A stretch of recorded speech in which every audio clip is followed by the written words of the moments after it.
I can say the story was broken by AP, by Brad. So, yeah. Sure, I hope to God he's not. Anyway, Brad, over to you.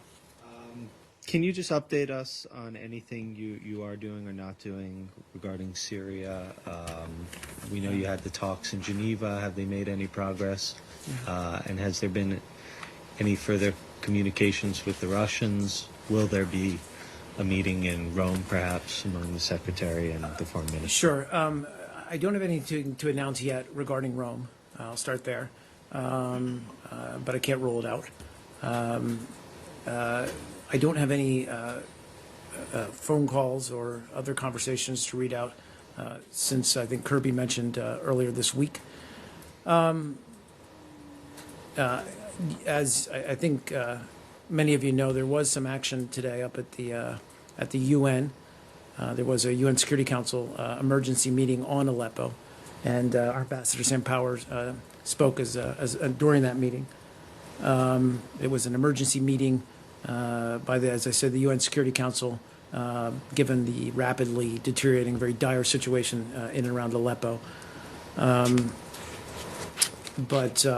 again, these are a chance for us to highlight what's happening on the ground in Aleppo and call for an end to the violence.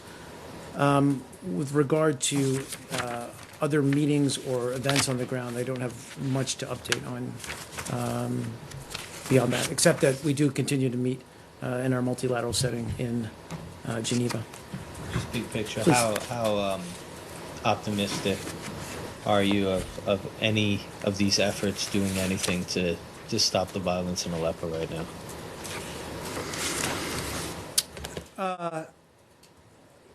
Well, look, I mean, Brad, we're still, pursuing this effort, and we wouldn't be doing so if we didn't believe there was at least a chance. We've been clear all along and been very consistent in our message to both the regime and to Russia that there can be no military solution to what's happening in Syria, regardless of how much progress they appear to have made with regard to Aleppo. And again, it goes back to the fact that, all the parties who are part of the ISSG, the International Syria Support Group, agreed that there was no military solution to what's happening in Aleppo. And that includes Russia. So we continue to call for an end to the violence. We continue to call for humanitarian assistance to reach the beleaguered citizens of Aleppo. And we're going to continue to pursue the reinstatement of a credible ceasefire or cessation of hostilities in Aleppo in our discussions in Geneva. Those are ongoing, but as yet they haven't made the progress we'd like to see them make. Go ahead. This came up a while ago about a U.S. I don't know if you have anything new about a U.S. citizen from Maryland that was arrested in the Gambia. Can you check and see if you have anything? There are some reports that she was arrested. I'm aware of the case. Yeah, she was arrested along with Osanu Darabe. Her name is Fanta Jawara. Fanta Darbo Jawara. Yeah. And there are some reports that if the president kind of wins re-election, that he's going to assassinate these opposition leaders who are arrested and his fellow inmates, of which she is one of them. So I was just wondering if you have an update on the case. Have you heard about this or their concern? I haven't seen those reports. We'll certainly look into them. As you probably know, Fanta Jawara was found guilty of multiple charges, including unlawful assembly and inciting violence. I think that was in July this past year. And the judge sentenced her to 3 years in prison. Well, she maintains that the only thing she did was that she was alongside this opposition leader that was arrested. No, obviously, as I said, I'm aware of the case. I'm not aware of these recent reports or allegations. We can look into them, see if we have anything additional to add. Have you maintained that this was that rule of law was applied in this case, or do you think that this case was that she was not necessarily guilty of what she was charged with? Well, look, we've raised our concerns about the case and about the need to follow rule of law or due process to the Gambian government. Yeah. What are your concerns about the case that due law and due process Well- and the rule of law was not applied? Well, no, I mean, in any case like this, when there's an American citizen arrested overseas, obviously one of the things first and foremost is access to that individual. We were able to have access to her. I think we met with her 10 times. Now, this is probably old. Probably been additional time since then, but 10 times since her arrest. We were able to provide her with consular assistance. We were able to attend her court hearings. And I think on November 21st, a consular officer met with her at her most recent hearing. We're monitoring the case. We are concerned about due process, as we are in any case abroad. We've made those concerns clear to the Gambian government. Now, with respect to these new allegations, we can certainly look into Okay, it. I understand. But when you say you're concerned about due process, are you just wanting to ensure that due process is followed and the rule of law is followed, or are you suggesting that it was not applied in this case and you have concerns about the conviction? We want to the former. We want to make sure that due process is followed in any case. So you don't have any concerns about the conviction? Not that I'm aware of. That's different, then I'll let you know. Can you check? Yeah. Of course. Yep. Yes, okay. Sure. Go ahead. Okay, sir. Two questions, Mark. Thanks, Yeah. sir. There was a wake-up call and a surgical strike by Prime Minister Modi against black market money or black money in India, and that was called for the terrorists and black marketers and people who didn't pay taxes and also hiding or doing business under the table. And he was praised by the IMF, saying that any country doing business, huge business, under the table cannot progress, and we are with India as far as this. And I've been saying for 25 years against corruption by the politicians in India and also black market money. So any U.S. We're a voice in the wilderness, then. Yeah, Thanks, indeed. sir. Any U.S.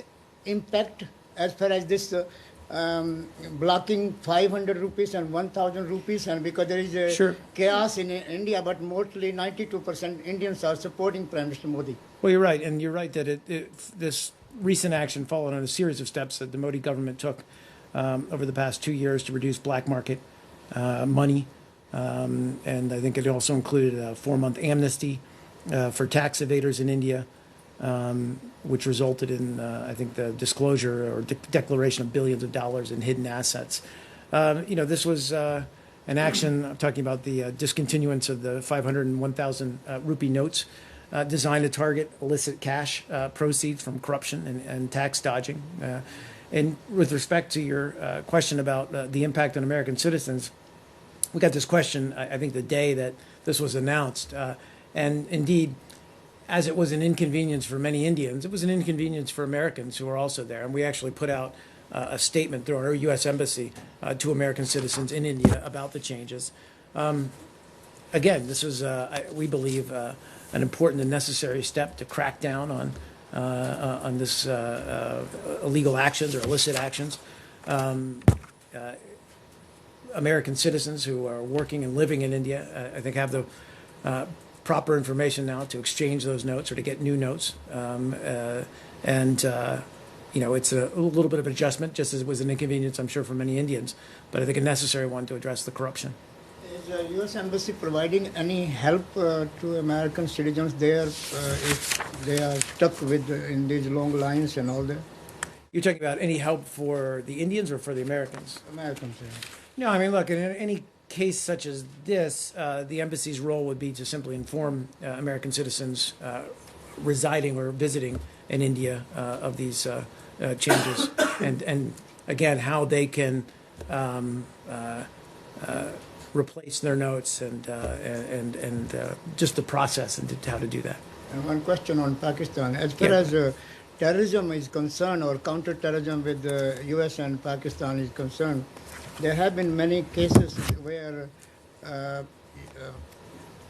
people who got training in Pakistan and also financed by Saudis, some including this Ohio and California and all that, and now there is a.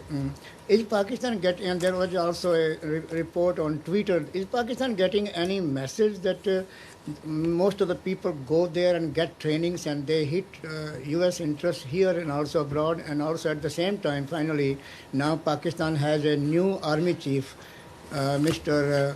Qamar Bajwa. Yes. Any change under his leadership, because Prime Minister Nawaz Sharif and Well, many in the country were seeking sure. not to have anybody anti-India general in the future. Okay, so starting with your second question first, he did just, he was just appointed at the end of November, so let's give this gentleman a chance to get up to speed. But we certainly congratulate him on the appointment and welcome his the transition to a new Chief of Army Staff. With respect to your first question, I'll have to just say that I think you're referring to several cases, one of which is still an ongoing investigation. So I'm not going to address some of the assumptions in your question with regard to the motivation behind these actions or where these people may have received any sort of training. I think those are allegations that we're just not able, law enforcement is not able to confirm at this juncture. With respect to our counterterrorism cooperation with Pakistan, that's ongoing. We work with them quite closely. They're aware of some of our concerns, which include safe haven for some terrorist groups that are active in the region. But again, as Kirby and I both made clear many times from this podium, Pakistan's also paid the price of terrorism. It's in their interest, obviously, to crack down on any terrorist group that may be finding safe haven within its borders. Please, now get to you, Justin. Sorry. I'm sorry if you talked okay. about this already, but is there any new updates on the transition team that's been here at State? Are they having meetings with officials in the building? What's the latest on what's No, going I on? haven't. I don't think I have much beyond what we said, which is that they're here, obviously. They arrived in the State Department. I would have to refer you to that transition team for more specifics about their planning and their actions. Everybody in the State Department obviously stands ready to brief them. Well, I understand Yeah. that you stand ready, but have you briefed them? Again, I don't have a list in front of me. I can certainly try to do that. I think Kirby's If you could give a little looked bit at more that as of well. a kind of update of Sure. where things are in terms of. Yep. I understand that they've arrived and they're probably reading memos and stuff, but have they started undergoing briefings with Right. officials in the building, which, Again, I don't- which you said was Yeah. expected? No. I don't want to give a sorry, and I don't want to give necessarily a play-by-play. My understanding is they're in the building, they're reading. I'm not sure, and getting up to speed as you can expect. I'm not sure that they've actually started having these kinds of individual or briefings with the various bureaus or with senior leadership. I can see if I can confirm that. if you Yeah, could. please. So if they're in the building and they're not getting, what are they doing all day? Again, that's for them to speak to. So they haven't had any meetings? I don't have anything to confirm right now in front of me. Sorry, I don't know if they've started. Possible they've had a lot of meetings. You just can't say if they've had any meetings. I'm not aware they've had a lot of meetings.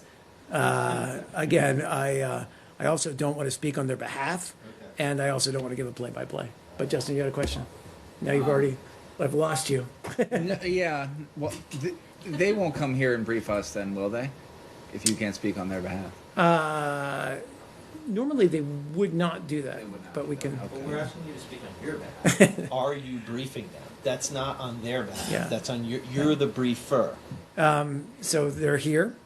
They're settling in. I'm not aware of any That's speaking briefings. on their behalf. No, I'm not aware of any that we've briefed them to any extent so far. If that's changed or that's different, I'll let you know. Yep. My other question was just back to the OSU Please. shooting and Yeah. wondering if, now that we're hearing and understanding that the investigation is not complete, but hearing that there are strong indications this person was radicalized and inspired by Al Qaeda or ISIS, does this type of incident trigger any like revisiting the vetting process and how that works with refugees, or does it just, or is that system in place and working perfectly well in your mind? Sure. So to talk about your broader question and not necessarily this case, because obviously I don't want to insert myself into this case, and that is still, as I noted earlier, under active investigation. I guess my short answer is, of course, we're always assessing and improving the vetting system, but at the same time, let's be clear that it's still the most stringent vetting system for any person arriving from abroad into the United States, whether they be traveler or intending immigrant. And we stand by the integrity of that system. So we're always, of course, looking to improve it. And that includes across the interagency, how we look at the information, how we get the information on some of these individuals who may come from areas where there's not a full set of biodata on them, and how we, again, cross-check that through the various interagency, through the various different interested parties, and ensure that these individuals coming in the United States are safe. Yes, sir. What's on the agenda in the bilateral meeting between the Secretary and the Egyptian Foreign Minister, beside the signing of the I don't take away my signing comments. That was my big thing. I was going to do a topper on that, and if I can find it. It's the whole thing. So, like it or not, I'm going to give you the information on the cultural property agreement. Actually, it is a significant thing and worth noting. So Secretary Kerry and Egyptian Foreign Minister Shukri will sign a U.S.-Egyptian cultural property agreement today, later today. And the agreement will promote collaboration on fighting illicit trafficking in Egyptian artifacts, and it underscores the United States' commitment to our relationship with Egypt, as well as our global commitment to cultural heritage protection and preservation. And under the agreement, the United States will impose import restrictions on archaeological material representing Egypt's cultural heritage, dating from 5200 BC through 1517 AD. And Brad, you're not allowed to ask me why those dates, because I don't have an answer for you. But these restrictions are intended to reduce incentive for pillage and trafficking, and are frankly one of the many ways that the United States is fighting the global market for or in illegal antiquities.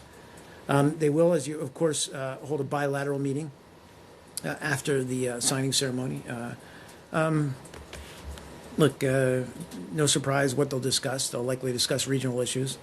We've obviously have strong interest in Egypt's views on regional issues, whether it's Daesh, whether it's Libya, whether it's Syria.